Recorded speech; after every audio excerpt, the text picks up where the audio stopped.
are studies about the psychological factors that affect the motivation of DLSUD University Das Marinas accountancy students.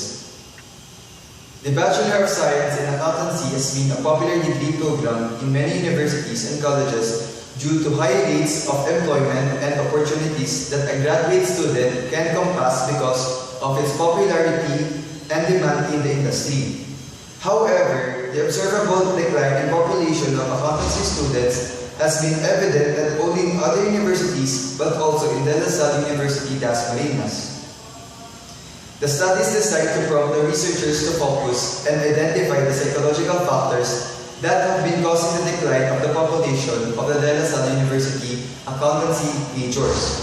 Due to their motivational behavior, the population of students were acquired through the registrar's office so that our study would provide reliable information and back up with evidence in terms of the decline of the population of accountancy students. The research was based from Abraham Maslow's hierarchy of needs.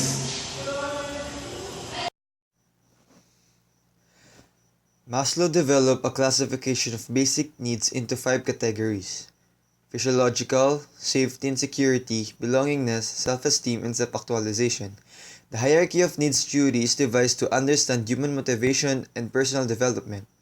Maslow hypothesized that these needs can be interpreted into a successive scale, and as the human individual need is fulfilled, the individual seeks to satisfy the next one, until a person reaches the 5th level of needs as implied in the hierarchy.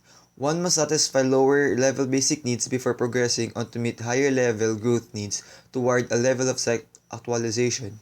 Furthermore, Lester posed that the lower needs were more dominant than the higher needs. The more these basic needs were satisfied, the better would be the psychological health of the individual.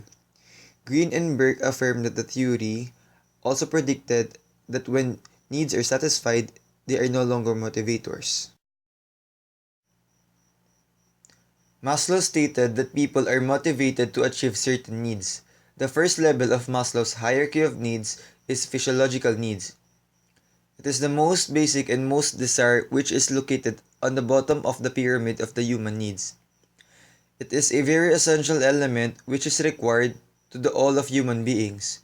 If physiological needs are not satisfied, human body will not work and will lead them to death, such as food, water, sex, sleep, excretion, and respiration are the examples of physiological needs which is necessary for the survival of the human being. According to Janet, since it is the most basic need and important, it must be satisfied or met first than the other hierarchy of needs. The safety or security is the second need that must be satisfied according to Maslow's hierarchy of need. Taken from www.study.com, personal security, financial security, good health and protection from accidents, harm and their adverse effects are all included in safety needs. In the present research, most of the needs of a person must have a job security. Security is important to every person because safety and far from harm will make an individual feel secured. Maslow claimed that fulfilling the safety needs might be likened to providing a bumper or airbags on a car. While you don't always need them, having them gives you some confidence that you can face minor bumps and bruises along the road of life.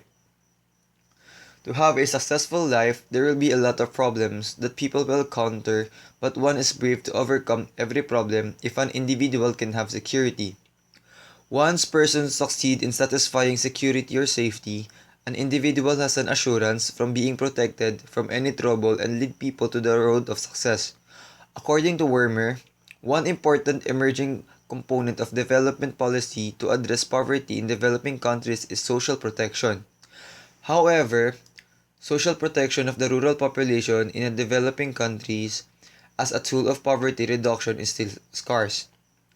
All the person in a state deserve to have a protection or security because no individual can tell what may happen to anyone in the future. If there will be an employment that is going to occur, so social protection prevent people from social risk. Some of example of social protections are social insurance and social assistance. It also focuses on improving the economics of a country and to reduce poverty. the third level in Maslow's hierarchy of needs that must be fulfilled in order to go to the next stage is a sense of love and belongingness.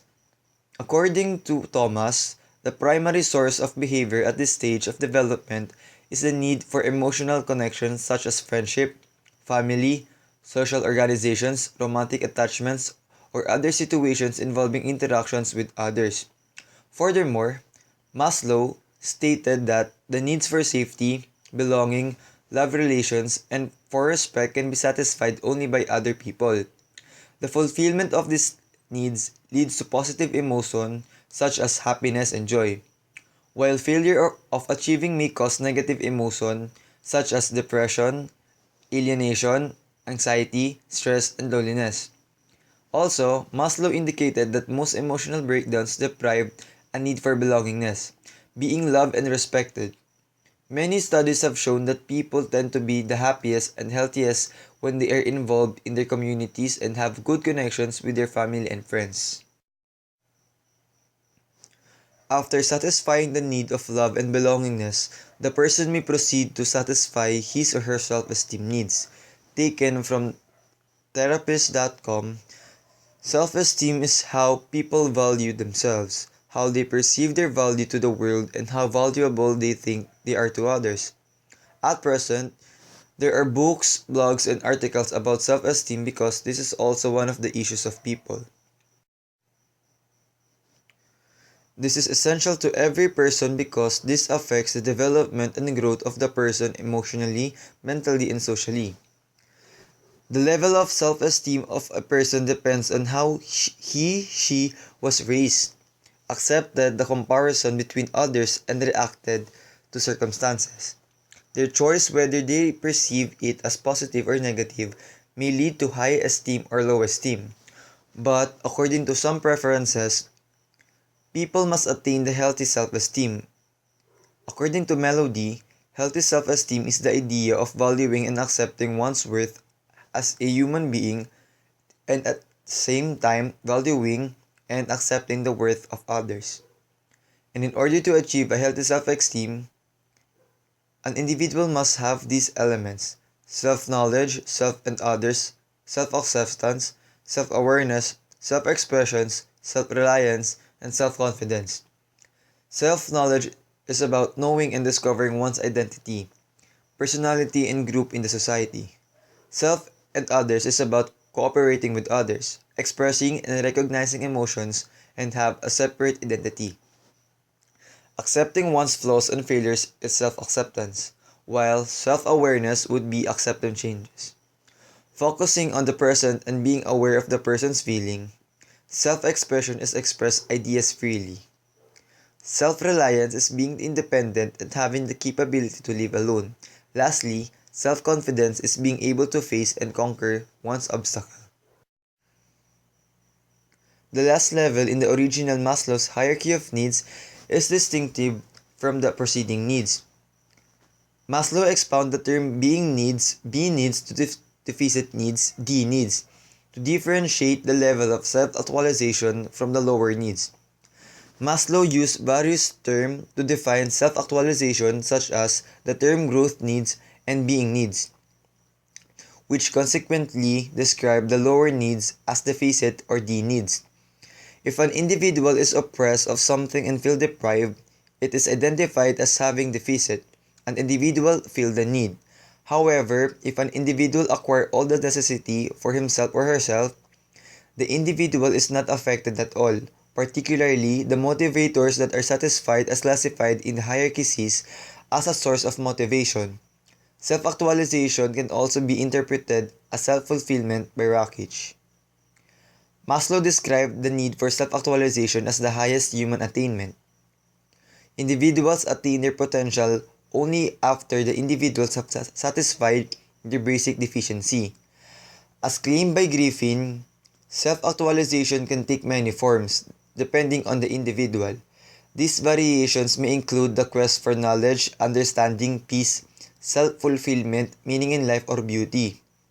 The individuals who achieve self-actualization are inclined in experiencing a reserve and have a sense of well-being and satisfaction with life, and that Self-actualized people understand reality accurately.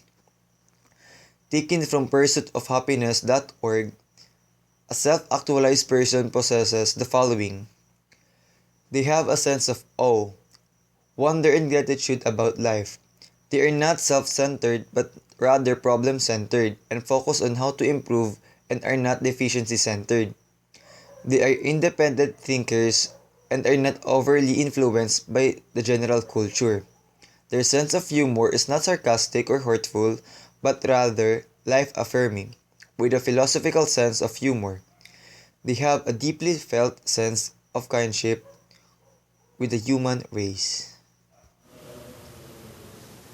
The researchers should do an extensive research on the needs and stimulus that drives the motivation of De La Salle University Dasmariñas accountancy majors from the College of Business Administration and Accountancy through. First, the researchers shall study the background of the situation through observation, wherein the details of the basis in the study shall be examined.